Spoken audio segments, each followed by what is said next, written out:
Myanmar's civil war has become an apocalypse.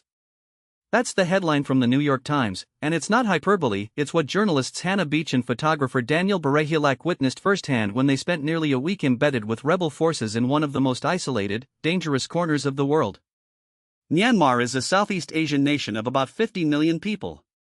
And for 5 years now, it has been quietly collapsing.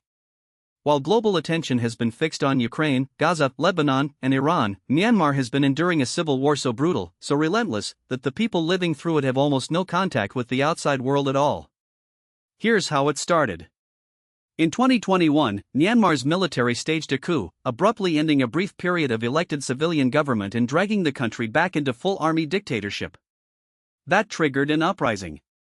Anti-military rebel forces rose up and seized control of more than half the country.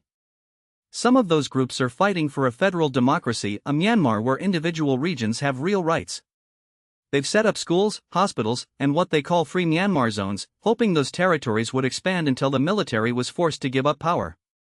But the military hasn't given up. It's escalated. Beach and Berehilak traveled to a region called Enyar, the arid heartland of Myanmar, where no foreign journalists had been since the coup. To get there, they traveled by night, in camouflage, by car, motorcycle, boat, and on foot. A journey that would normally take 3 hours took 3 days. And at nearly every stop along the way, bombs fell either just before they arrived, or just after they left. That's not bad luck. That's how common the aerial assaults are. The journalist they traveled with was Dr. Lone Lone, a rebel commander. Over 3 days, he and his men evaded armed drones, fighter jets, attack helicopters, and even paraglider pilots dropping handheld bombs.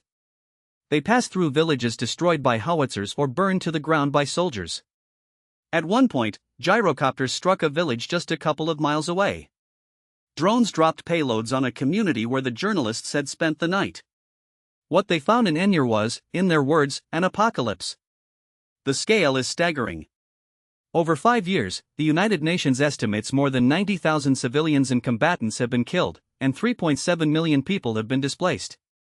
In March of this year alone, roughly 240 military airstrikes killed more than 400 people, many of them in Enyar. In April, 2 gyrocopters attacked a single village in Enyar's Maniwa township, killing at least 17 people. During the journalists' time in the region, they personally confirmed at least 9 civilian deaths that hadn't even been recorded by human rights groups yet.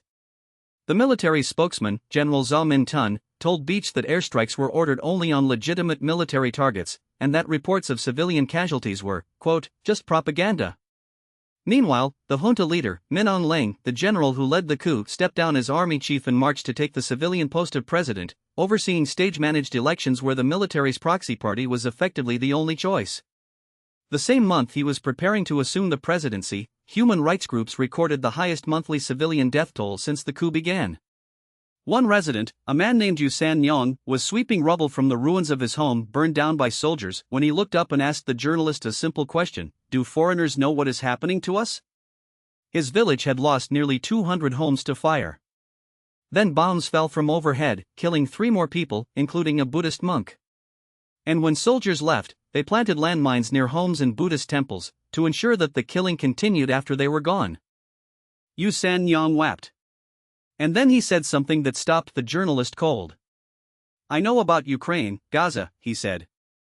I feel very sorry for them. We share the same sadness. That's Myanmar today, a nation that knows about the world's other suffering, even as the world has largely forgotten about theirs.